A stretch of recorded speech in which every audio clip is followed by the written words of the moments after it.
Avant de plonger, laissez-moi un petit coucou dans les commentaires. Ça peut paraître anodin, mais croyez-moi, ça aide vraiment YouTube à partager cette histoire avec plus de fans de science-fiction comme nous. J'aimerais bien voir qui nous regarde. Les Elvans et les Velmaris ne négocieront pas, résonna la voix de Kelra dans la grande salle, ses 6 yeux se plissant tandis qu'il balayait du regard les délégués rassemblés. Ce conseil perd son temps alors que la guerre se prépare à consumer des systèmes entiers. Une vague de réactions parcourut la salle. Des écrans creux clignotaient, parcourant des régions déchirées par la guerre. Des flottes se massaient le long des frontières en flammes. Des secteurs entiers étaient déjà marqués par la bataille. La vaste salle circulaire vibrait de voix enflammées.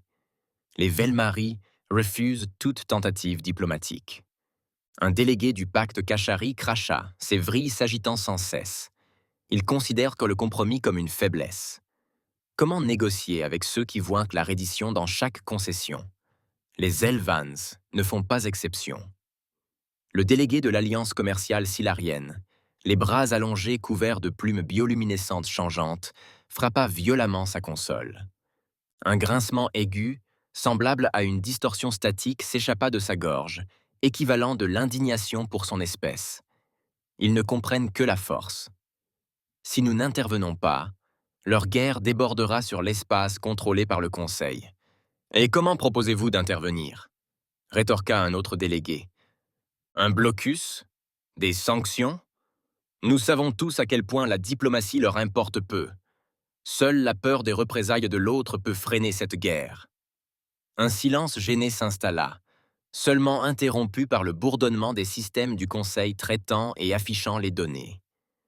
La lueur crue de la carte galactique se reflétait sur le sol poli de la chambre, projetant tournoyantes estimations de pertes, manœuvres de flotte et échecs stratégiques. Puis une voix trancha le chaos. Les humains se portèrent volontaires. Le silence s'abattit sur la salle comme une explosion cinétique. Des dizaines d'yeux, organiques et artificiels, se tournèrent vers l'orateur. Le chancelier Bénédicte Adepo se tenait debout, les mains jointes dans le dos, les lignes nettes de son uniforme diplomatique immobile sous le poids de tous les regards désormais braqués sur lui. Un ricanement rompit le silence. Vortin, le délégué Kashari, laissa échapper un rire sec et claquant. Des humains? Vous êtes à peine sortis de votre état normal. Vous attendez du Conseil qu'il vous confie la médiation d'une guerre qui a survécu à la présence de votre espèce dans l'espace. Votre espèce est impulsive, ajouta un représentant de la coalition de fer. Les mandibules crispées de dégoût, ajouta la coalition de fer. Les mâchoires crispées de dégoût. Imprudent stratégiquement, émotionnellement instable. Pourquoi devrions-nous croire que tu es capable de gérer ça? Adipo ne broncha pas. Il avança lentement, laissant sa seule présence dominer l'espace. Lorsqu'il parla, sa voix était calme et ferme, tranchant les railleries persistantes comme une lame. Parce que nous comprenons les conflits. Un silence, un changement dans l'air. Nous comprenons ce que signifie une guerre inévitable. Adepo poursuivit d'une voix ferme, le regard sombre inflexible. Nous comprenons comment elle s'engouffre, comment elle consume tout, et que parfois, le seul moyen d'empêcher l'anéantissement est de savoir quand frapper et quand ne pas le faire. Quelques murmures de descente s'élevèrent, mais Adepo s'avança, activant l'émetteur creux intégré à son podium. La carte galactique se tordit, zoomant sur un amas d'étoiles près de l'éperon d'Orion. Il y a 20 cycles standards, le domaine Zelrat lança une purge systématique de l'amas d'Eridan. Vous vous souvenez de ce conflit? Il ne l'avait pas posé comme une question. Une escarmouche mineure, comme le Conseil l'avait qualifié. Un engagement contenu. Mais nous savions de quoi il s'agissait. L'image creuse se modifia, repassant des images granuleuses de planètes désolées, de villes calcinées, de stations abandonnées à la dérive, leur système de survie coupé. La salle, autrefois emplie de disputes et de mépris, se figea. Vous avez délibéré. dit Adepo d'un ton plus dur. Vous avez débattu dans cette même salle tandis que des systèmes entiers s'éteignaient, tandis que des colonies suffoquaient sous le siège. L'image vacilla à nouveau. Une nouvelle flotte, élégante et sombre, émergeait du vide. Puis, une force d'intervention humaine arriva. Les images défilèrent. 12 vaisseaux, éclipsés par une flotte du Dominion 3 fois plus grande qu'eux, filaient dans le vide, moteur froid, coque peinte pour dévier les signaux. Entrée silencieuse, aucune transmission. Puis, l'impact. Des frappes cinétiques ont détruit les lignes de ravitaillement du Dominion avec précision. Des équipes secrètes, blindées et équipées d'exosquelettes adaptatives, ont percé les postes de commandement lors de manœuvres synchronisées en apesanteur. Les officiers du Dominion ont à peine le temps de réagir que leurs liaisons de commandement s'éteignent, leur flotte se retrouvant soudain sans chef, désorientée. L'ennemi ne les a jamais vus venir. En une nuit, a déclaré Adepo d'une voix inébranlable, nous avons brisé leur blocus. Nous avons tranché leur structure de commandement à la gorge. Nous avons sauvé des millions pendant que vous autres délibériez. Leur structure de commandement à la gorge. Nous avons sauvé des millions pendant que vous autres délibériez. Silence. Le poids de la vérité pesait sur la chambre. Un dépôt. Laissez-le reposer avant de porter le coup final. Vous nous sous-estimez maintenant, tout comme vous l'avez fait alors. La chambre a explosé une fois de plus, non pas avec un rejet, mais avec un discours. Des voix se sont élevées, débattant, argumentant, calculant. Les humains, ce sont des charognards de guerre, rien de plus. Ils se battent encore entre eux. Leur propre histoire témoignant de leur sauvagerie. Et pourtant, malgré leur brutalité, ils ont survécu, se sont adaptés, ont excellé. C'est peut-être exactement ce dont on a besoin ici. Ils manquent de nombre, mais ils ont des tactiques. C'est de la folie, siffla Fortan. Ils nous entraîneront tous dans leur guerre. Ou ils en empêcheront une, rétorqua une autre voix. Kelra se pencha en avant, ses doigts allongés, tambourinant contre son accoudoir. Et tu crois que l'humanité seule peut arbitrer cette guerre? L'expression d'Adepo resta impassible. Je crois que nous sommes les seuls à vouloir faire le nécessaire pour l'empêcher. Il laissa les mots se poser, lisant le courant changeant de la salle. L'hésitation, le calcul, la réflexion hésitante. Puis, l'arbitre suprême, vêtu de sa robe de cérémonie antique, ornée des insignes de 1000 mondes, leva une main desséchée. Les murmures dans la salle cessèrent instantanément. Sa voix, bien que frêle, portait le poids des siècles. Le conseil débattra de la question. Adepo tint bon un instant, son regard balayant les délégués rassemblés. Il laissa le poids de ses mots s'attarder, puis parla, juste assez fort pour que l'assemblée l'entende. Bien sûr, le débat est, après tout, l'arme la plus efficace contre la guerre. Quelques voix grommelèrent, d'autres se raidirent, indéchiffrables. Kelra se pencha en avant, son regard sombre rivé sur le chancelier humain. Ses doigts allongés tambourinèrent une fois sur son accoudoir avant qu'il n'exhale un lent soupir. « Assez, dit-il enfin, bien que sa voix fût peu convaincante. Qu'ils essaient qu'un. Un frisson de malaise parcourut la salle. Les mandibules de Vortan claquèrent en signe de protestation, sa voix n'étant qu'un sifflement de mépris. C'est de la folie. Ils ne feront qu'aggraver le conflit. Les plumes du délégué Silarin s'enflammèrent d'agitation. Et une autre voix, venue de l'ombre, ajouta « Si les humains échouent, le sang de systèmes entiers retombera sur les mains de ce conseil. » La main desséchée de l'arbitre suprême se leva légèrement, faisant taire les murmures. Son regard, aussi vieux que les empires, se posa sur Adapo. Alors, laissez-les porter ce fardeau. Si les humains échouent, sa voix était à peine plus qu'un murmure. Ce conseil ne réparera pas leur désordre. Adapo ne s'y y a pas. Alors nous ne vous donnerons pas de désordre à nettoyer. Une dernière pause. Un souffle retenu. L'arbitre suprême expira lentement. Sa main desséchée s'abaissa. Le conseil acquiesça. Adepo ne poussa pas un soupir de soulagement. Au contraire, il s'avança juste assez pour rendre sa présence indéniable. Il n'y eut pas de demande d'approbation. Pas de pause pour un nouveau débat avant de reculer. Adepo fit un léger signe de tête. L'humanité ne gaspille pas d'opportunités et n'hésite pas face à la crise. Nous agirons immédiatement après des jours de préparatifs tendus. Le moment était venu. La baie d'amarrage vibra d'un grincement métallique profond tandis que les sas se pressurisaient. De la vapeur siffla à travers les systèmes de ventilation, emplissant les couloirs étroits d'une brève brume avant de se dissiper dans le froid stérile de l'atmosphère contrôlée de la station. Des pas résonnèrent contre le sol renforcé tandis que le chancelier Bénédicte Adepo se dirigeait vers la salle de réception. D'un pas calme, mais les épaules tendues. Derrière lui, Mira Vasquez scrutait chaque recoin, chaque angle possible, la main posée près de son arme de poing. Des équipes de sécurité étaient alignées le long des murs, leur posture figée, leurs armes au fourreau, mais prêtes. La tension était suffocante. Adepo s'arrêta juste avant les portes blindées. Statue? Sa voix était ferme, mais le poids qu'elle exprimait laissait entendre qu'il ne s'attendait à aucune hésitation. Un technicien travaillait rapidement à la console de sécurité, déglutissant difficilement. Les deux délégations étaient amarrées.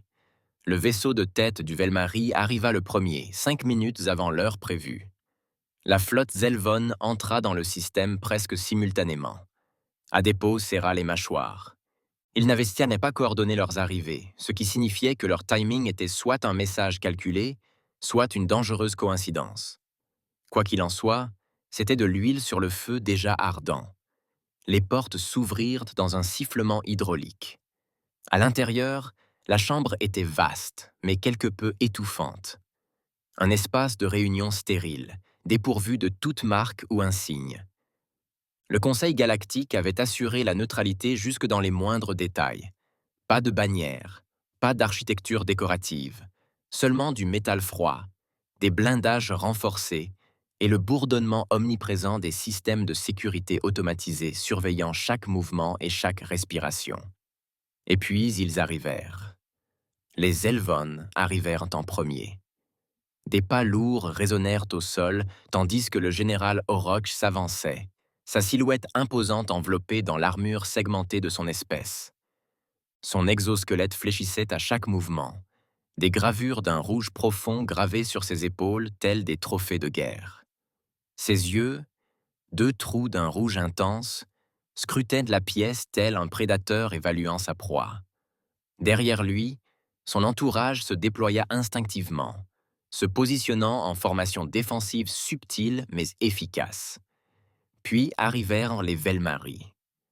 Ils se déplaçaient avec fluidité, leurs silhouettes allongées enveloppées de vêtements chatoyants et réfléchissants, dont les couleurs changeantes pulsaient faiblement. Le haut stratège Varon s'avança, sa peau violette scintillant de signaux bioluminescents que seul son peuple pouvait interpréter pleinement. Son regard se fixa sur Oroch avec un dédain immédiat. L'instant s'éternisa, une tension invisible s'accumulant dans l'air, dense et implacable. Les mandibules d'Oroch claquèrent une fois. « Tu me fais perdre mon temps. » Varenne retroussa légèrement les lèvres, sa voix douce mais glaciale.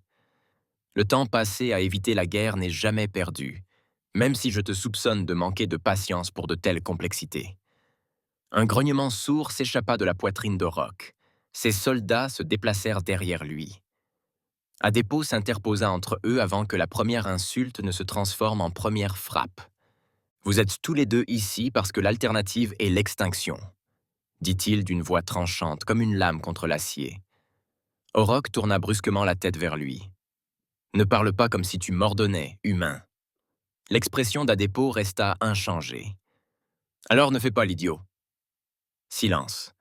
Le poids de ces mots pesait sur la pièce, une force délibérée à laquelle aucun des deux chefs ne s'attendait. Les griffes d'Auroch se contractèrent à ses côtés, mais il ne bougea pas. Varron se contenta d'observer, l'air indéchiffrable.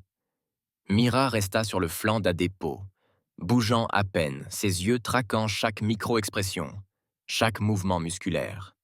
Varron expira lentement. Au moins, les humains sont amusants. Adipo ignora l'appât.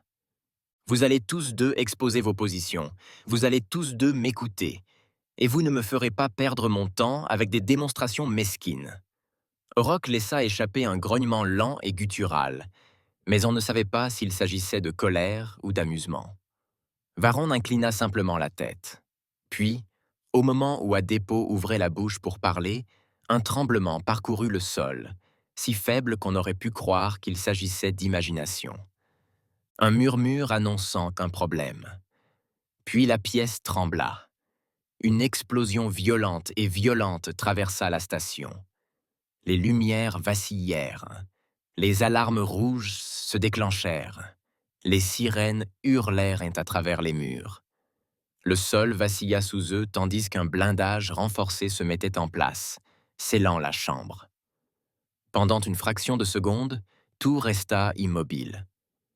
Aucun mouvement, aucun mot, juste le vide, engloutissant les braises mourantes de l'explosion. Au rapport. La voix de Mira trancha le chaos tandis qu'elle pressait une main contre son écouteur, déjà en mouvement. Le regard d'Adepo se porta brusquement vers le hublot. Derrière la vitre renforcée, un croiseur Velmari brûlait. Une violente explosion avait rompu sa partie centrale, déchirant son élégante coque avec une précision terrifiante. Corps et débris dégringolèrent dans le vide, silencieux sur fond d'espace. Sans avertissement. Aucune mesure d'énergie. Aucun projectile traçable. Il était venu de nulle part. La réaction fut immédiate. Les soldats d'Auroch se mirent en formation, armes à moitié levées, leurs mandibules fulminant de fureur. Trahison, rugit Auroch, son corps bondissant en avant, ses griffes frôlant la gorge de Varron. Le commandant Velmari ne broncha pas. Au contraire, son regard s'assombrit et sa posture changea. Une frappe opportune, juste au moment où nous arrivions en territoire neutre. Adepo bougea avant le premier coup, se glissant entre eux. « Reposez-vous !» Sa voix résonna dans la pièce, suffisamment aiguë pour couper court aux alarmes. Personne ne bougea. Les doigts de Varron frémirent à ses côtés. Sa bioluminescence pulsant en motifs irréguliers et indéchiffrables. Les Texelvans virent une opportunité. Ils la saisirent. La poitrine d'Auroch se souleva. « Tu crois qu'il nous faudrait saboter tes fragiles vaisseaux? Tu m'insultes. Tu t'insultes toi-même si tu penses que cette supercherie fonctionnera. » rétorqua Varron. Les accusations se multipliaient, les voix s'élevaient, l'atmosphère était lourde de l'effondrement imminent de la diplomatie. Les équipes de sécurité se tendaient, attendant l'inévitable. Puis, la voix de Mira perça le brouhaha. « Chancelier, il y a un problème. » Adepo se retourna brusquement. « Expliquez-moi. » Elle fixait la console de sécurité, les sourcils froncés. Nos capteurs n'avaient rien détecté avant l'explosion. Pas de trajectoire de lancement, pas de pic d'énergie externe. Rien. L'esprit d'Adepo s'emballa. Pas de pic d'énergie, pas de signature d'armes. Rien. Ce n'était pas un oubli. C'était intentionnel. Le pouls d'Adepo s'accéléra. C'est impossible. Exactement, marmonna-t-elle. Les mandibules d'Auroch tressaillirent. Encore un mensonge. Réfléchis, espèce de brute, siffla Varenne.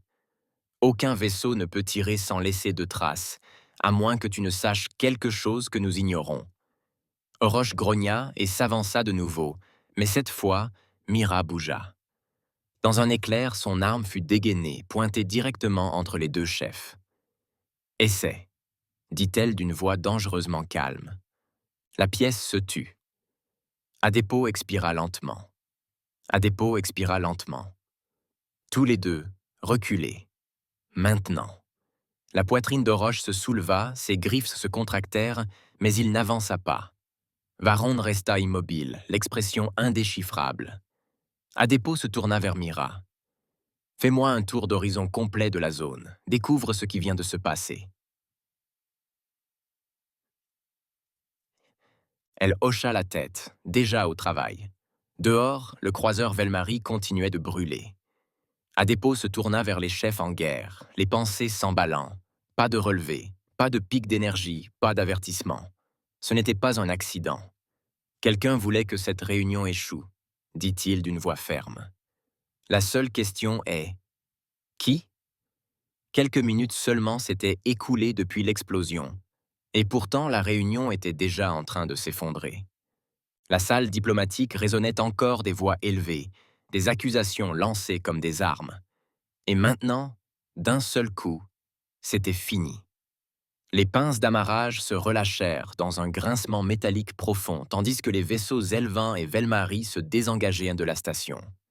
Par le hublot renforcé, le chancelier Bénédicte Adepo les observait s'éloigner, les flottes rompant leur formation et s'éloignant dans des directions opposées.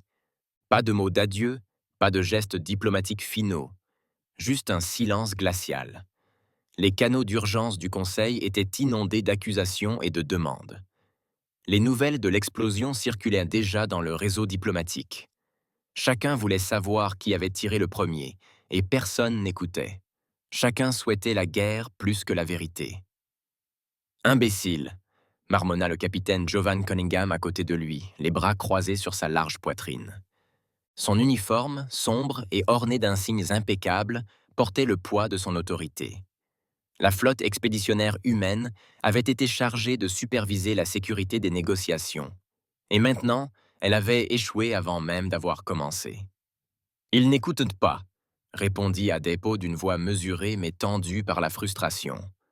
Cunningham expira brusquement. « Ils ne veulent pas. Ils veulent une excuse. » Les deux hommes restèrent silencieux tandis que la flotte Velmary activait ses moteurs de saut, disparaissant dans le vide dans une ondulation de lumière argentée. Les vaisseaux Zelvon restèrent dans le système un instant de plus, s'attardant juste à l'extérieur du périmètre de défense de la station. Observant. Attendant. Puis, eux aussi disparurent. La tension sur le pont de commandement ne s'apaisa pas. Au contraire, elle s'intensifia. Mira Vasquez s'avança de sa console, un bloc de données sécurisé à la main. « Monsieur, nos analyses sont terminées. J'ai envoyé des équipes analyser le champ de débris. Nous avons trouvé quelque chose. » Adepo se tourna vers elle. « Allez-y. » Elle tendit le bloc de données à Cunningham, qui parcourut les données, les sourcils froncés. « C'est faux, » marmonna-t-il. Adepo fit un pas en avant. « Qu'est-ce que c'est ?» Cunningham lui tendit le bloc de données, l'air sombre. L'explosion n'était pas une détonation classique de Velmary ou de Zelvon. Elle ne correspondait ni à leurs munitions, ni à leurs signatures énergétiques, ni à aucun de leurs armements connus. Adepo parcourut le rapport. Les détails étaient précis. Pics d'énergie, décomposition moléculaire dans les débris, incohérences isotopiques. Ce genre de perturbation, poursuivit Vasquez, est chirurgical. Pas seulement une explosion, mais quelque chose qui a déstabilisé la structure centrale du vaisseau avant même que l'explosion ne frappe. C'était conçu pour ressembler à une attaque, mais pour effacer les preuves. Adepo laissa échapper un long soupir. Puis quelqu'un a voulu que cela soit perçu comme un acte de guerre. Cunningham hocha la tête et ils firent un sacré boulot. Un silence tendu s'installa. De l'autre côté du hublot, les restes du vaisseau Velmary brûlaient encore, dérivant lentement sous l'attraction gravitationnelle de la station. Des débris, tordus et méconnaissables, flottaient dans toutes les directions. Ce n'était pas un hasard, dit Adepo. Ce n'était pas un tir perdu, un acte de désespoir. C'était planifié. Cunningham lui jeta un coup d'œil. Puis on commence à traiter ça comme une enquête. Adepo hocha la tête. « De quoi as-tu besoin ?»« Du temps, » dit Cunningham en lui jetant un coup d'œil. Puis on commence à traiter ça comme une enquête. Adapo hocha la tête. De quoi as-tu besoin? Du temps, dit Cunningham, et l'accès à chaque scan, à chaque point de données de la station et de notre propre flotte. Vous l'avez, dit immédiatement Adapo. Cunningham fit signe à ses officiers. Appelez tous les ingénieurs sur ce sujet. Je veux une analyse complète de ces débris. Si quelqu'un tente de déclencher une guerre, nous allons découvrir qui. Vasquez était déjà en mouvement. Je vais coordonner nos équipes d'analyse. Cunningham se tourna vers Adepo. Et vous? J'ai des contacts, dit Adepo. Il y a des gens au Conseil qui n'existent pas officiellement, qui opèrent en dehors des canaux diplomatiques habituels. Si quelqu'un déplaçait ce genre de technologie, il aurait pu entendre des murmures. Cunningham hocha la tête. Et s'il ne parle pas, le regard d'Adepo était indéchiffrable. Ils le feront. Le hangar du vaisseau amiral humain Ascalon bourdonnait d'activité tandis qu'ingénieurs et analystes médico-légaux examinaient les débris. Le croiseur Velmary avait été anéanti de l'intérieur, mais le peu qui restait était disséqué avec une précision chirurgicale. Le lieutenant Darian Harlow, ingénieur en chef, planait au-dessus d'un panneau de coque fragmenté, ses doigts gantés zoomant sur les microfractures. Ce n'était pas un impact cinétique, marmonna-t-il. Pas de schéma de détonation traditionnel. Le métal ne se rompit pas vers l'extérieur. Il s'effondra vers l'intérieur. Vasquez, debout à côté de lui, croisa les bras. Qu'est-ce qui signifiait? Harlow expira. C'est ce qui signifiait que quelque chose à l'intérieur du vaisseau avait d'abord été déstabilisé. Vasquez plissa les yeux. Un dispositif de sabotage? Possible. Mais cette signature énergétique, il désigna une longueur d'onde fluctuante sur l'écran. Un pool irrégulier, différent de tout ce que l'on trouve dans les bases de données standards du Conseil, n'est pas Velmary. Et ce n'est certainement pas Zelvon. Un analyste à proximité fronça les sourcils. Alors, à qui diable appartient-il? Le visage d'Harlow restait indéchiffrable. C'est ce qu'il nous faut découvrir. Adepo était assis seul dans une pièce faiblement éclairée à bord de la station, une ligne de communication sécurisée active sur son bloc de données. Il parlait à quelqu'un dont le visage n'apparaissait pas, seulement une voix déformée sur le canal crypté. Vous demandez quelque chose de dangereux, chancelier. L'expression d'Adepo resta inchangée. Je demande des réponses. Un silence. Puis la voix reprit. Il y a eu des murmures à portée de main, la technologie circulant entre des mains étrangères au Conseil.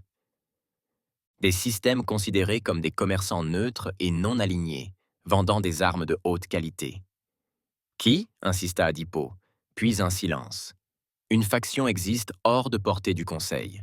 Elle trafique des informations, des armes que les gouvernements prétendent inexistantes. La prise d'Adipo se resserra sur le datapad. Un nom. La voix hésita. Chancelier, si je vous donne ce nom, vous ne pourrez plus vous en passer. Adipo croisa les bras, son expression inflexible. Donnez-le-moi. Un silence. Puis, comme pour proférer une malédiction, ils se nomment les Drelak. Adipo expira. Il s'attendait à des ombres, des éléments rebelles, des inconnus semant le chaos aux confins de la civilisation. Mais les Drelak, c'était pire. Ce n'étaient pas que des mercenaires, c'étaient des manipulateurs. Ils vendaient aux plus offrants et montaient tous les camps les uns contre les autres. Si les Drelak sont impliqués, alors ce n'est pas seulement une affaire de Velmary et de Zelvan, dit Adepo. Quelqu'un veut que cette guerre éclate. La voix resta silencieuse. Adepo se pencha en avant. Dites-moi par où commencer. Un instant s'écoula avant que la réponse n'arrive. Il y a du mouvement dans le secteur Valtros, des cargaisons inhabituelles, des vaisseaux non enregistrés. Si vous voulez les trouver, commencez par là. Adepo mit fin à la transmission et activa immédiatement son calme. Cunningham, La voix du capitaine retentit presque instantanément. « Allez-y. J'ai une piste. » La voix d'Adepo était grave. « On va au secteur Valtros. » Cunningham n'hésita pas. « Compris.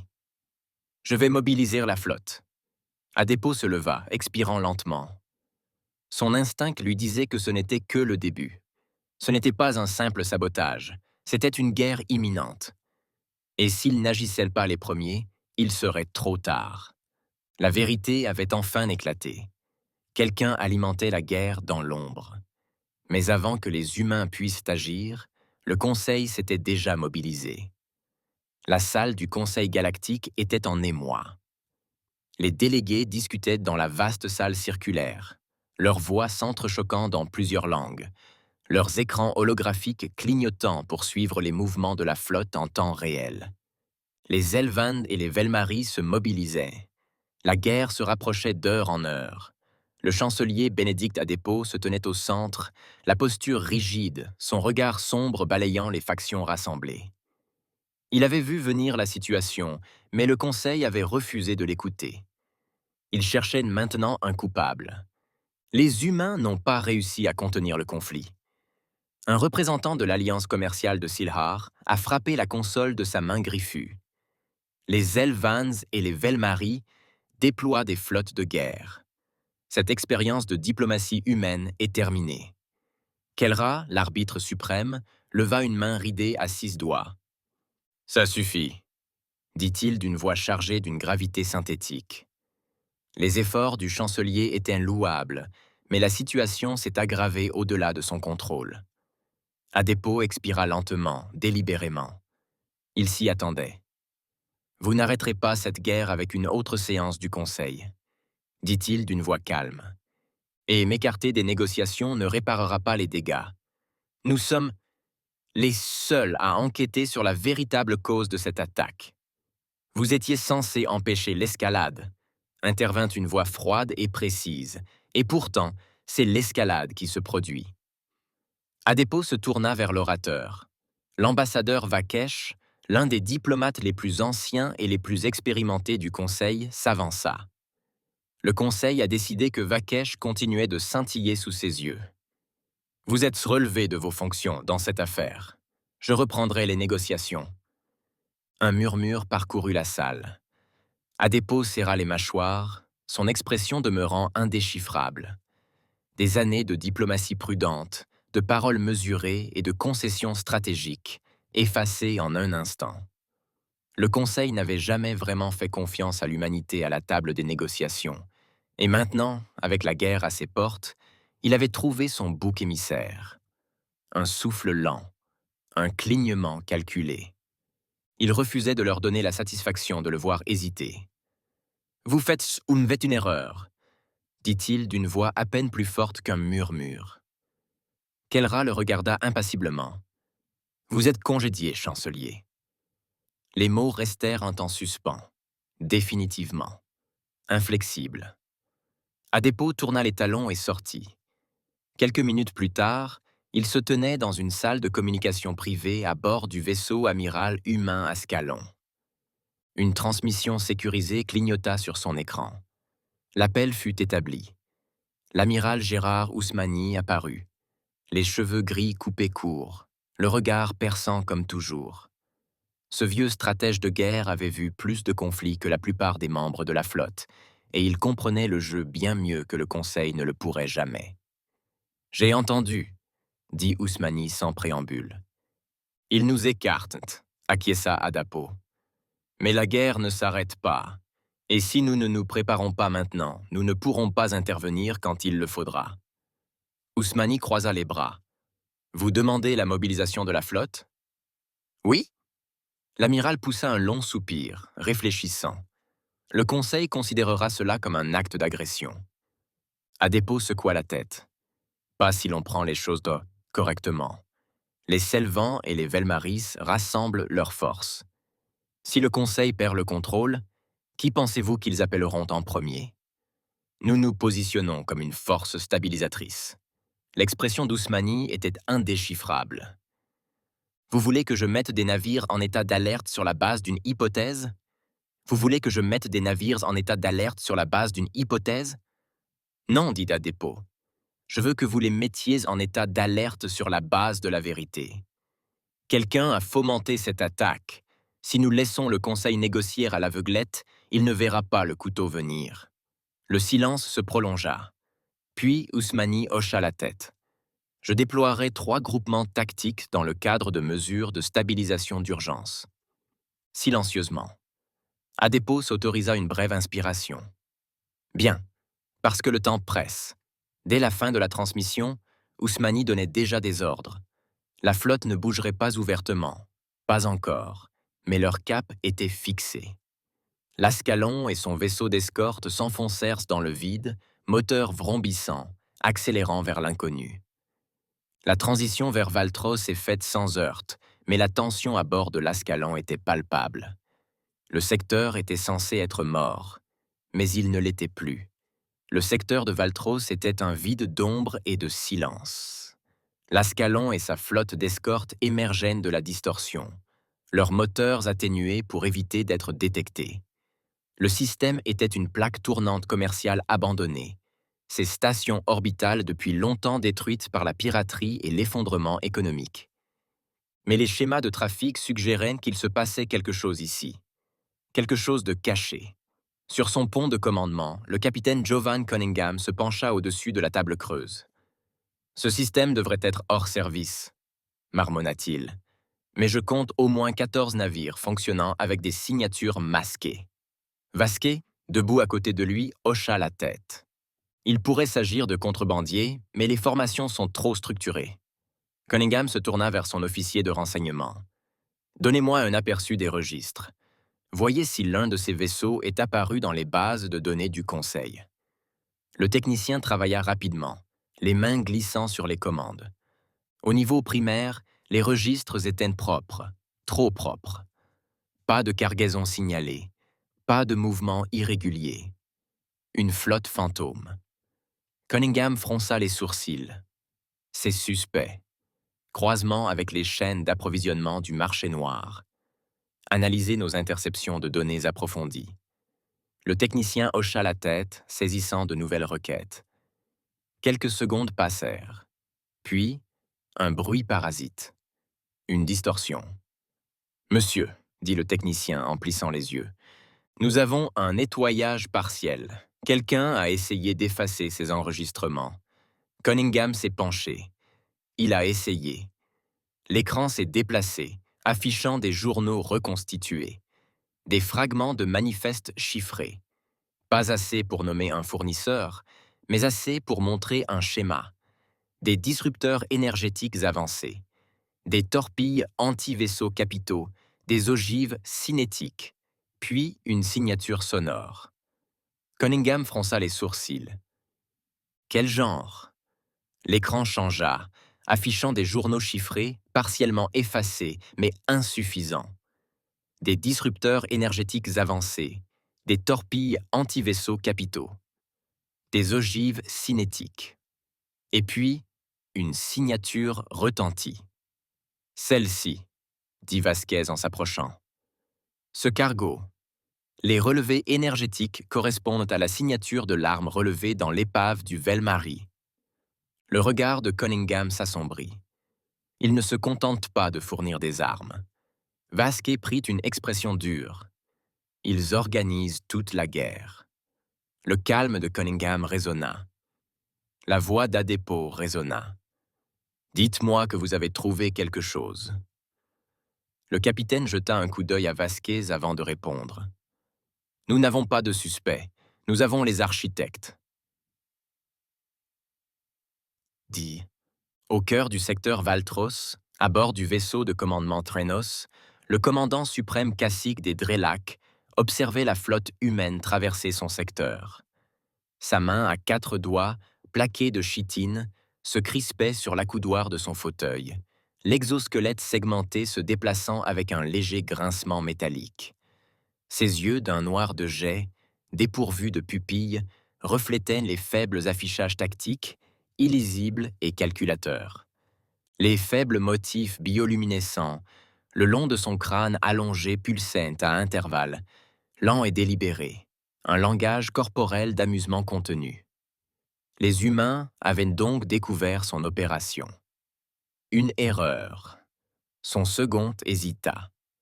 Sommes-nous en train d'engager le combat directement? Les yeux noirs de Jess de Cassique ne quittèrent pas l'écran tactique. Ses marques bioluminescentes pulsaient selon un rythme lent. Un frémissement d'amusement. Non. Une pause. Un mouvement de doigts. Nous les effaçons. Et puis nous effaçons les traces de leur existence. Les vaisseaux de guerre Drellic s'activèrent sur leur champ de camouflage et s'enfoncèrent dans l'obscurité. Ils arrivaient. Et les humains n'en avaient aucune idée. Au plus profond du vide, l'Ascalon et sa flotte continuaient leur surveillance silencieuse du secteur Valtros. Les scanners balayaient le système à la recherche d'anomalies. Mais l'espace restait silencieux. Trop silencieux. Le premier vaisseau n'a pas simplement explosé. Il disparut. Un instant, il était là, ses boucliers scintillant dans le vide. L'instant d'après, une fracture silencieuse dans l'espace, puis plus rien. Plus d'épaves, plus de capsules de sauvetage. Juste une pulsation aveuglante là où se trouvait l'intrépide. Puis les alarmes hurlèrent. Une déchirure dans l'espace, silencieuse, prédatrice. Et puis les ténèbres vomirent de la flotte Drellek. Des dizaines de vaisseaux de guerre se matérialisèrent à des angles insurmontables, leurs coques massives perçant le vide telles des lances plantées dans la chair tendre. Des lances énergétiques transpercèrent en l'obscurité, fendant la flotte de Cunningham avant même qu'un seul tir défensif ne puisse être tiré. La dague se désintégra sous un déluge de tirs disrupteurs, sa coque se fendant en deux tandis que son noyau implosait. Le Redshift fut touché de plein fouet, se fracassant dans un jet de débris en fusion avant même d'avoir pu envoyer un appel de détresse. L'attaque avait commencé. À bord de l'Ascalon, le capitaine Jovan Cunningham tenait à peine l'équilibre tandis que le navire tanguait sous le premier impact. Des gyrophares rouges s'allumaient sur la passerelle, les sirènes hurlant par-dessus les cris des officiers.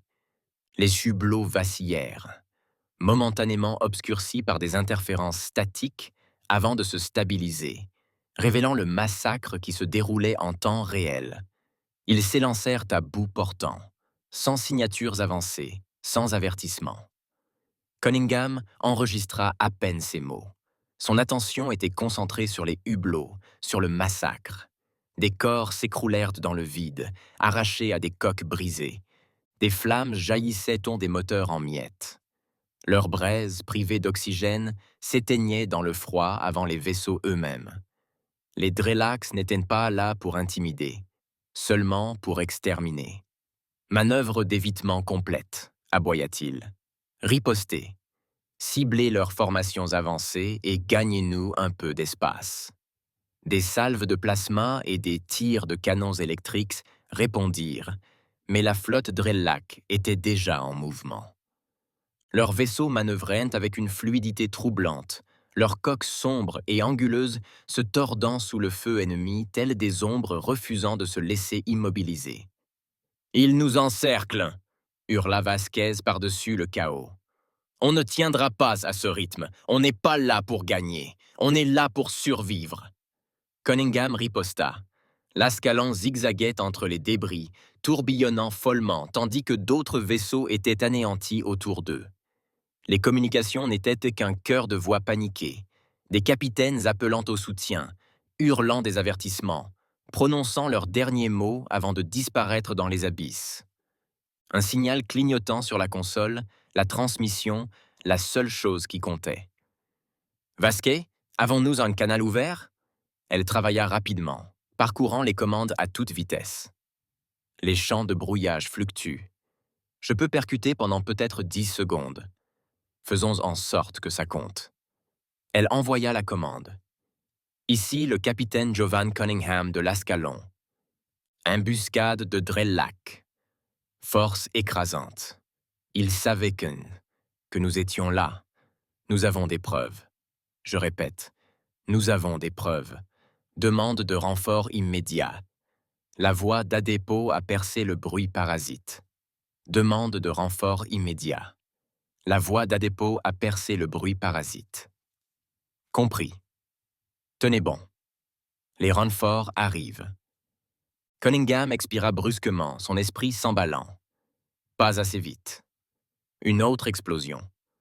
La cendre jaillit dans un éclair aveuglant, ses restes se dispersant sur le champ de bataille.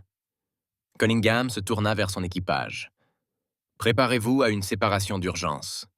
Sortez autant de vaisseaux que possible d'ici. Les yeux de Vasquez se tournèrent vers lui.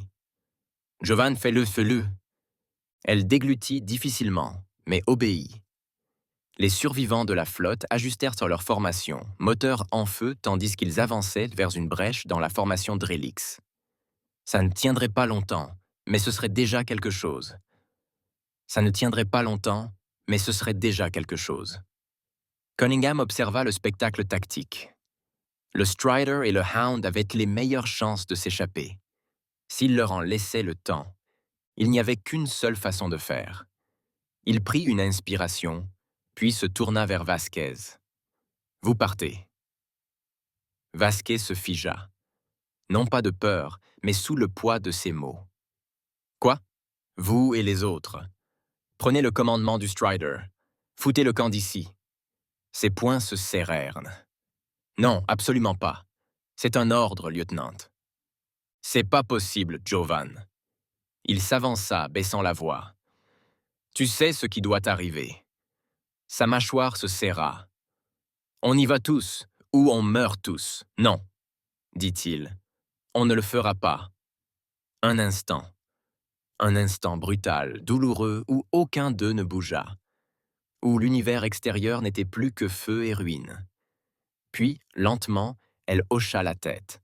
Elle tourna les talons et se dirigea vers la sortie sans un mot. Cunningham la regarda partir. Le Strider et le Hound foncèrent, moteur à pleine puissance. Le Drelak changea de cap, ajustant sa formation pour l'intercepter. Cunningham écrasa la manette des gaz.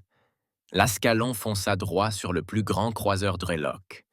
Le vaisseau amiral ennemi se profilait devant lui, ses armes se verrouillant sur la coque défaillante de l'Ascalon. Les mains de Cunningham étaient fermes, tandis qu'il verrouillait le système de visée. Chaque ogive, chaque cellule énergétique, tout ce qui restait de l'Ascalon était désormais amorcé. Le commandant Drelok de la flotte apparut sur le flux tactique, son visage écailleux indéchiffrable. « Courageux mais stupide, » murmura-t-il. « Tu ne feras aucune différence. » Cunningham sourit. « Je ne suis pas d'accord. » Il appuya sur la touche de commande. La charge utile de l'Ascalon fut lancée d'un seul coup. Missiles, projectiles ferroviaires, disrupteurs ioniques, tout un arsenal déchaîné en une seule salve dévastatrice. Le croiseur Drellik riposta, ses lances énergétiques transperçant la coque de l'Ascalon. Mais Cunningham ne s'arrêta pas. Son vaisseau était en train de mourir, mais l'ennemi aussi. Puis, l'ordre final. Cunningham enfonça la commande manuelle, redirigeant le reste de puissance de l'Ascalon vers ses propulseurs avant. Le vaisseau fit une embardée, accélérant droit vers le cœur de la formation Drellik. À ses propulseurs avant, le vaisseau fit une embardée, accélérant droit vers le cœur de la formation Drellik pendant une fraction de seconde. L'ennemi hésita juste assez. Les systèmes de ciblage de Cunningham se verrouillèrent puis sur le feu. Tout l'Ascalon fit une embardée vers l'avant en feu, mourant mais combattant toujours, les alarmes d'impact hurlèrent, tandis que le croiseur Drelak se profilait, ses armes verrouillées sur le navire de guerre condamné. Mais les mains de Cunningham étaient fermes. Cible finale atteinte. Dernier ordre donné. Le cœur de l'Ascalon s'embrasa.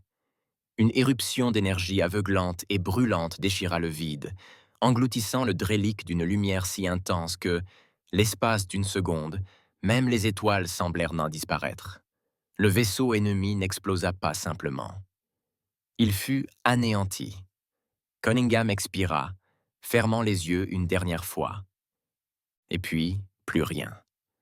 La flotte de l'amiral Gérard Usmani jaillit de l'hyperespace juste à temps pour assister à des funérailles de feu.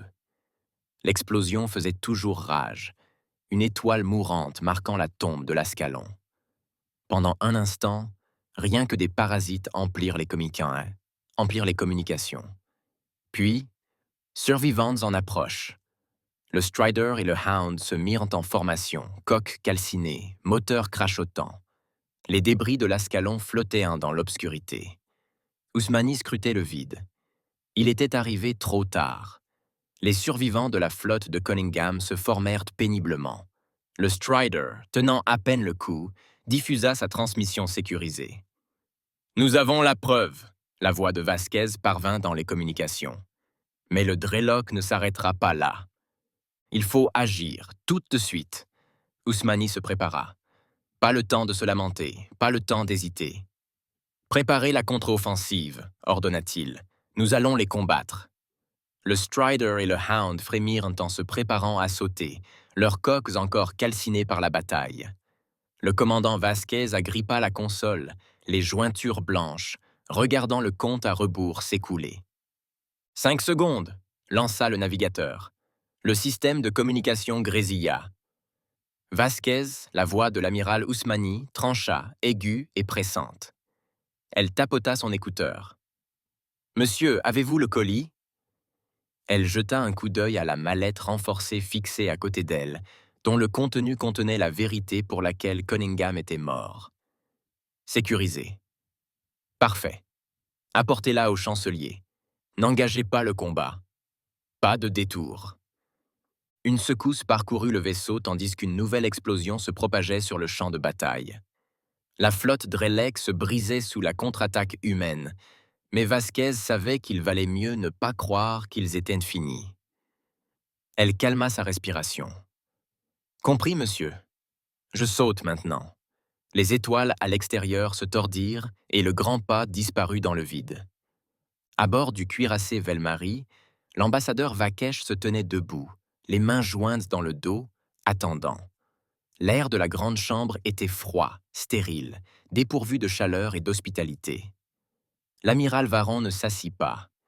Il se tenait devant l'imposant hublot, sa peau violette miroitant faiblement sous la faible lumière artificielle, son expression indéchiffrable. « Le Conseil exige un cessez-le-feu », déclara Vakesh d'une voix mesurée. « Si les hostilités se poursuivent, le conflit deviendra incontrôlable. » Silence. Les Elvans ont déjà commencé leur déploiement tactique. « Votre peuple » Varon tourna légèrement la tête, mais ne le regarda pas. Son regard resta fixé sur l'hologramme tactique, suivant les derniers mouvements de la flotte Zelvan. La guerre se déroulait exactement comme il l'avait prédit. Varon se détourna complètement, passant devant lui comme s'il n'était pas là. La conversation était terminée. « On ne peut pas ignorer la diplomatie », avertit Varkesh d'un air neutre. Varon ne ralentit pas. Les Velmari voulaient fouetter la guerre, et rien ne les arrêterait. Sur le secteur de Valtros, la flotte d'Ousmani avançait en parfaite formation, submergeant l'armada de mercenaires avant même qu'elle ne puisse coordonner sa défense.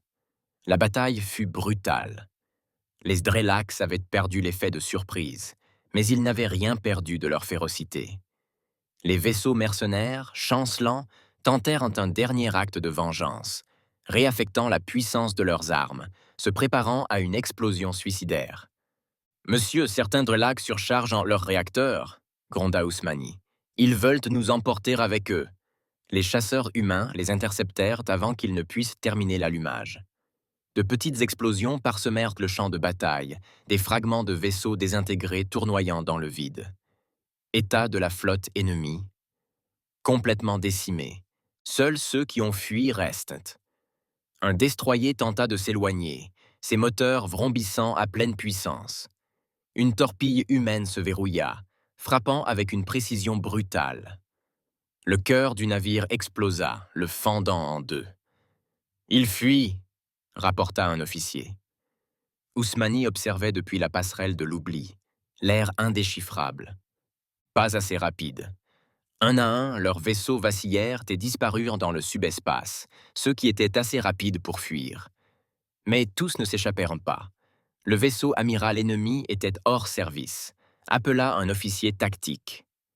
Moteur hors service. Il dérive. Le regard d'Ousmani se fixa sur l'écran tactique. Un vaisseau de commandement Drelak solitaire, à peine opérationnel, impuissant après la destruction. Préparez une équipe d'abordage, ordonna-t-il. Nous prenons ce vaisseau. Le Tranos était un véritable cimetière. Ses couloirs étaient sombres, des lumières de secours vacillantes projetant des ombres inquiétantes sur les murs calcinés. Des marines humains avançaient méthodiquement, sécurisant les derniers survivants de l'équipage. Ousmani entra dans la cellule de détention renforcée, où le commandant de la flotte mercenaire était immobilisé. L'officier d'Erelak, ensanglanté mais provocateur, restait immobile, ses traits écailleux déformés par une expression qui aurait pu être amusée. Ousmani l'observa un instant. Son nom? Les lèvres du prisonnier se retroussèrent légèrement. « Commandant Vekris », grogna-t-il. Ousmani hocha la tête. « Alors vous savez pourquoi vous êtes ici. » Vekris expira. « Tu crois que tuer ma flotte changerait quelque chose ?» Ousmani ne s'y pas. « Non. Mais savoir où tu es ensuite, oui. » Vekris pencha la tête, le regard indéchiffrable. « Et qu'est-ce qui te fait croire que je vais te le dire ?» Ousmani fit un signe de tête vers l'un des officiers. Un disrupteur neural fut activé. Le corps de Vekris se crispa tandis que son système nerveux s'emballait.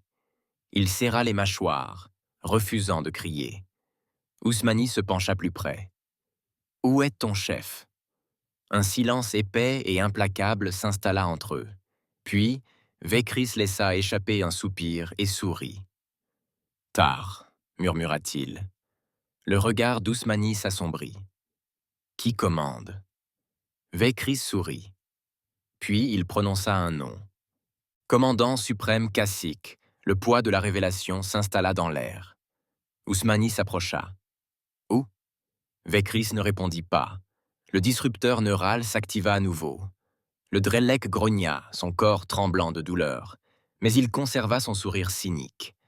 La respiration de Vekris était saccadée, mais son sourire demeurait. « Tu crois que tu veux cette réponse ?» Ousmani se pencha en avant. « Parle. » Le perturbateur neural pulsa de nouveau. Le Drelak tressauta, ses muscles tremblaient, mais il rit d'un rire sec et moqueur. Xerakis. Le silence pesa sur la pièce. Les officiers échangèrent un regard. Ce nom n'était pas n'importe quelle planète. C'était le tombeau de guerres oubliées, un champ de bataille inexploré. Ousmani se redressa.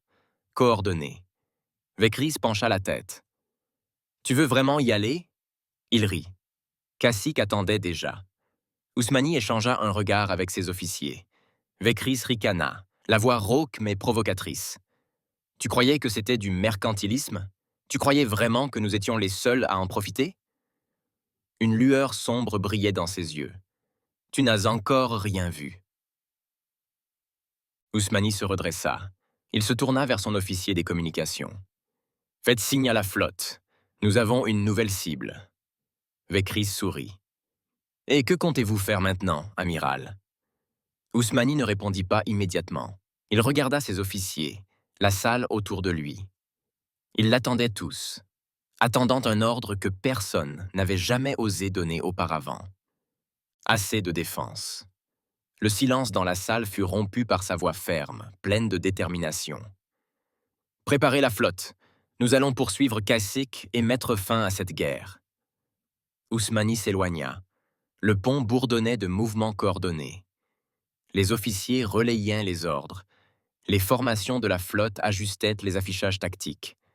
L'approche la plus rapide vers Zirakis était cartographiée. Personne ne parlait de victoire, pas encore. Ce n'était pas juste une attaque. C'était le dernier coup à l'ordre du jour. La première vague de vaisseaux humains traversa la ceinture d'astéroïdes sans être détectée. Leurs coques étant recouvertes d'amortisseurs électromagnétiques qui masquaient leur signature aux débris mouvants. L'amiral Gérard Ousmani se tenait, figé, sur le pont de commandement de l'Oblivion, les yeux rivés sur l'écran tactique.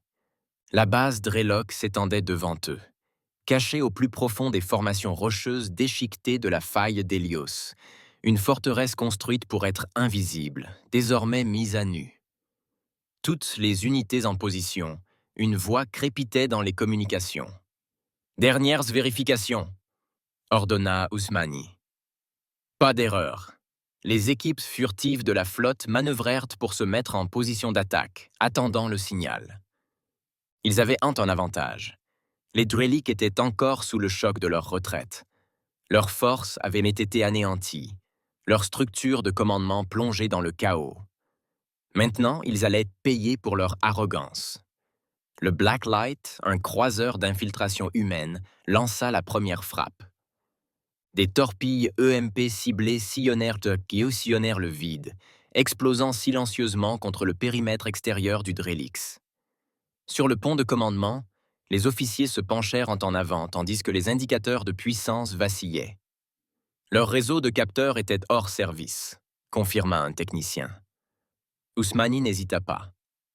Approchez. Des vaisseaux de guerre humains s'élancèrent, se faufilant à travers les défenses brisées. Des capsules de largage jaillirent du spectre, s'encastrant dans la coque de la base avant de s'ouvrir en sifflant, déversant des marines blindées dans les couloirs. Des coups de feu éclatèrent. Les sentinelles Drellix eurent à peine le temps de réagir que des tirs de précision les larguèrent sur place. Les centres de sécurité sont neutralisés, signala un autre rapport. Mais les Drellax n'étaient pas prêts à se laisser faire sans combattre. Monsieur, les Drellax tentent de rediriger l'énergie vers des défenses auxiliaires. Les boucliers sont rétablis. Ousmani serra les dents. Impossible. Ciblez ces nœuds d'énergie maintenant. Ousmani serra les dents. Impossible. Ciblez ces nœuds d'énergie maintenant. Les canons électriques humains tirèrent des salves de précision, anéantissant la dernière chance de contre-attaque de l'ennemi. Le dernier noyau de la forteresse explosa, plongeant de vastes secteurs dans l'obscurité. Le coup de grâce avait été porté. Il s'agissait désormais d'éliminer les derniers foyers de résistance. Les humains se répandirent dans la base tel un virus, neutralisant les tourelles, coupant les communications et éliminant la résistance, avant même que l'alarme ne retentisse. Puis le réseau de défense principal s'activa. Un bourdonnement sourd parcourut la structure, des contre-mesures d'urgence étant activées. Les tourelles automatisées s'activèrent brusquement, distribuant des coups de feu dans les couloirs étroits. Des renforts ennemis arrivaient.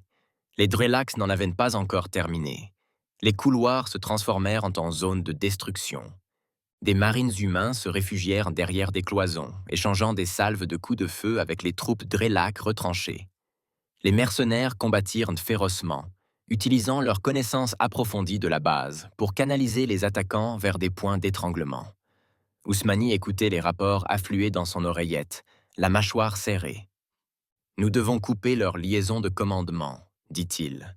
« Où est le centre de contrôle principal ?» Un technicien le cartographia en temps réel, affichant une structure renforcée près du cœur de la base. Ousmani se tourna vers son second. « Prenez l'équipe Bravo, entrez dans cette pièce et désactivez-les. » L'officier hocha la tête. « C'est parti. » Une nouvelle explosion secoua l'installation. Les humains ne se contentaient pas de combattre, ils démantelaient la base de l'intérieur. Puis vint l'alerte critique. « Monsieur, le commandant suprême Kashyyyk tente de s'échapper. » Kashyyyk s'empressa d'agir. Le commandant suprême du syndicat Drellix s'avança à grands pas parmi les décombres, ses mains à 4 doigts s'agitant rapidement sur les commandes de lancement de son vaisseau personnel. Ses gardes le flanquaient, armes prêtes, s'enfonçant dans le chaos. « Scellez les portes !» ordonna-t-il sèchement. Ces derniers soldats obéirent et se replièrent pour former une dernière ligne défensive. Ils lui feraient gagner du temps. Mais Ousmani avait anticipé la situation. Les équipes de largage de l'Oblivion percèrent le hangar juste au moment où le vaisseau de Kashyyyk démarrait, ses moteurs rugissant. Visez les propulseurs. Un missile traversa le pont et s'écrasa sur la partie arrière du vaisseau. L'explosion le projeta latéralement, projetant des étincelles tandis que le décollage était interrompu. Cacique pivota sur lui-même, la fureur tordant ses traits. Puis Ousmani arriva. L'amiral se déplaçait délibérément, son fusil levé, s'avançant à travers la fumée et les débris. Cacique laissa échapper un grognement guttural, tirant une lame courbe de sa ceinture. « Tu crois que ça s'arrête avec moi » cracha-t-il. « Non, répondit Ousmani en pointant son arme, mais tu t'arrêtes ici. » Cacique bondit, le désespoir illuminant ses yeux noirs. Ousmani fit feu. Le premier coup toucha l'armure, dévié par le plastron du commandant suprême. Le second frôla l'épaule de Cacique, déchirant le blindage segmenté, sans toutefois l'arrêter. Cacique fut alors sur lui. Sous l'impact, les deux hommes s'écrasèrent contre la cloison.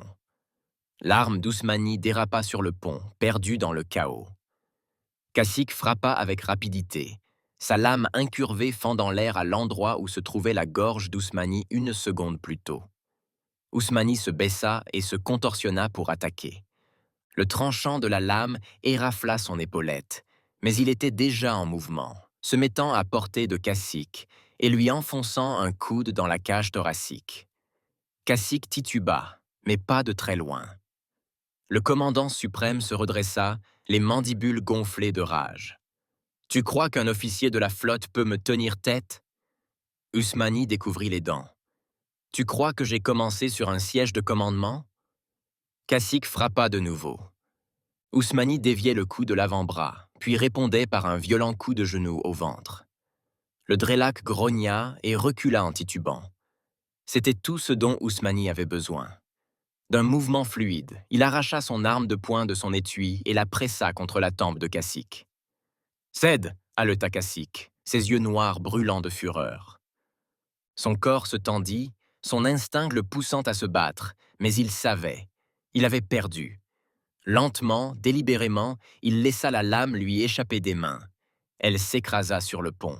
« J'espère que votre peuple savourera cette victoire, » murmura-t-il, « car elle ne durera pas. » Ousmani ignora la provocation. Les menottes se bloquèrent, une dernière fois. Ousmani ignora la provocation. Les menottes se bloquèrent et Cacique était à eux. Cacique capturé, les forces dréliques restantes s'effondrèrent.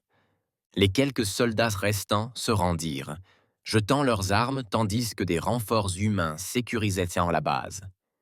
Des charges explosives furent posées. Le compte à rebours d'évacuation commença. 60 secondes plus tard, l'avertissement final retentit.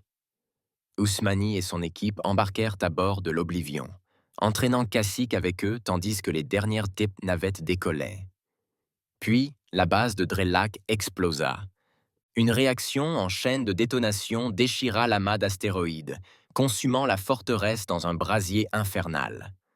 La boule de feu s'étendit vers l'extérieur, envoyant des ondes de choc à travers l'espace, ultime témoignage de la chute du syndicat. Sur le pont de l'Oblivion, Ousmani regarda l'explosion s'estomper. Un officier des communications se tourna vers lui. « Monsieur le chancelier Adepo attend, » soupira Ousmani, cap sur l'avenir.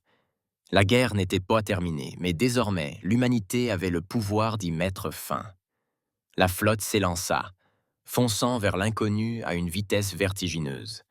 Les moteurs rugissaient, les coques tremblaient, et sur chaque pont de commandement, le poids de l'instant pesait comme une tempête silencieuse. Ce n'était pas une simple mission. C'était le moment où l'histoire allait éclater, ou être réécrite.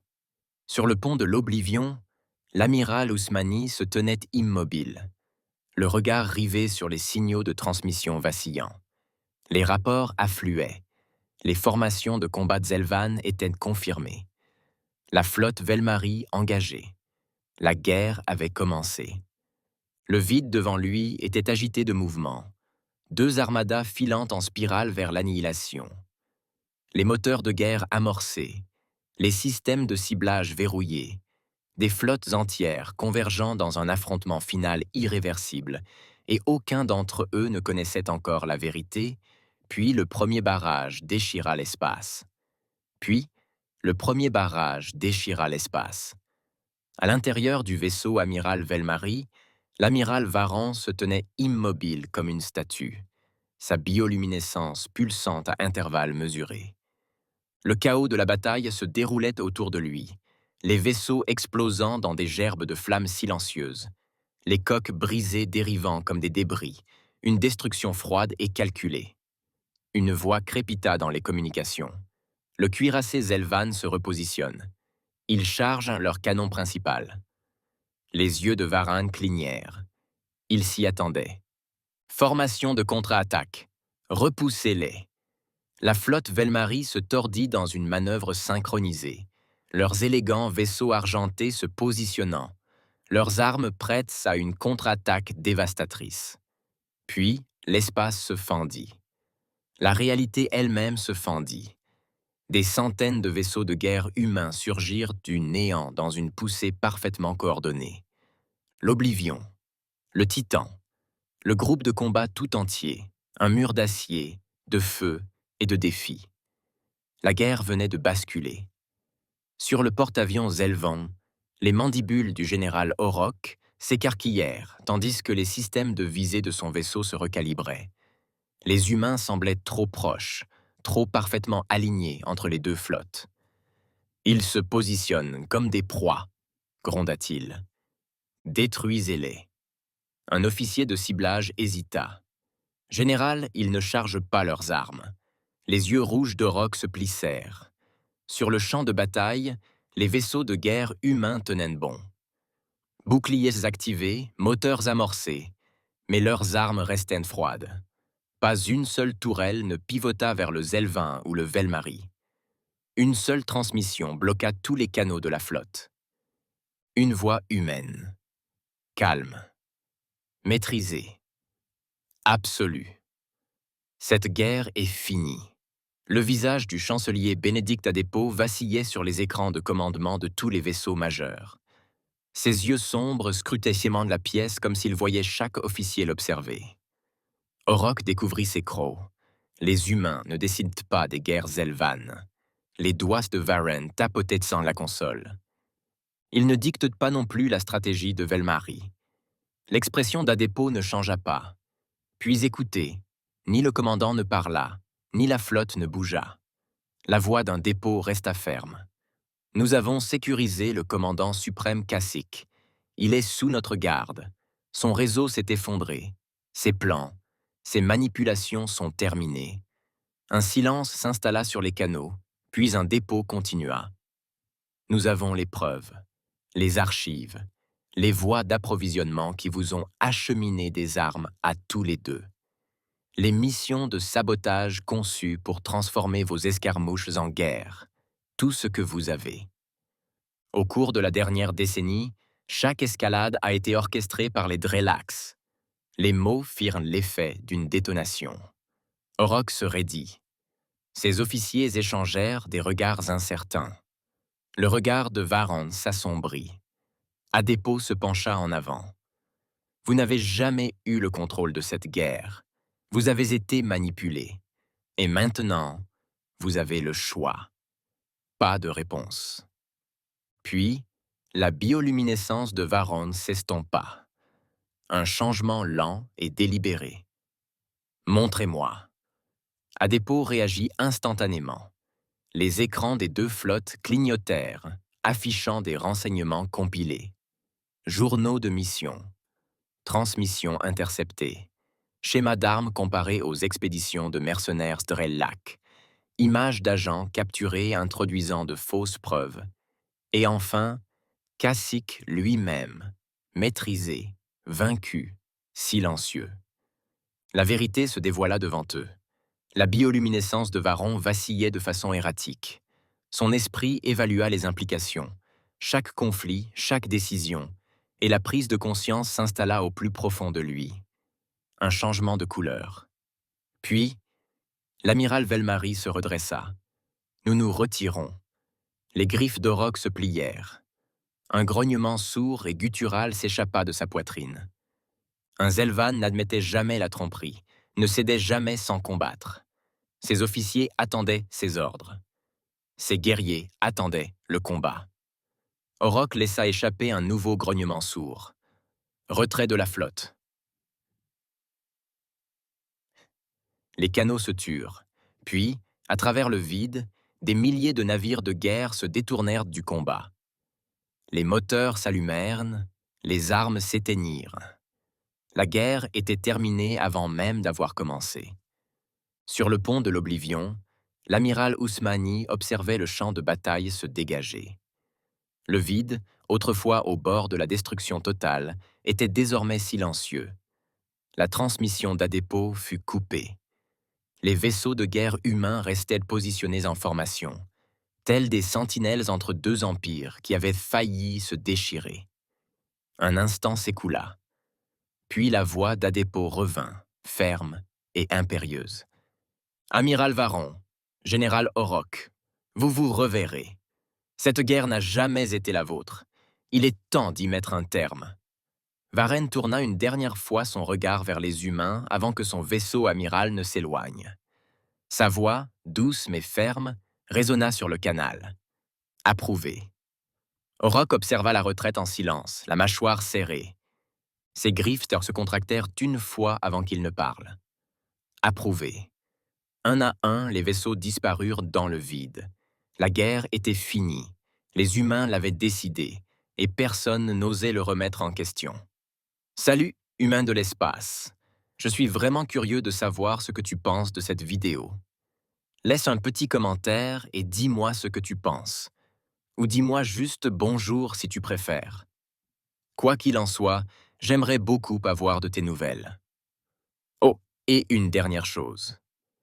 Tout grand soldat sait que pour survivre et devenir un héros, il est essentiel de prendre soin de soi. Alors, avant de partir, consultez le commentaire épinglé. Croyez-moi, c'est important. J'ai sélectionné une autre vidéo pour vous. Cliquez sur la carte ici. Ou ici pour la playlist complète. À bientôt!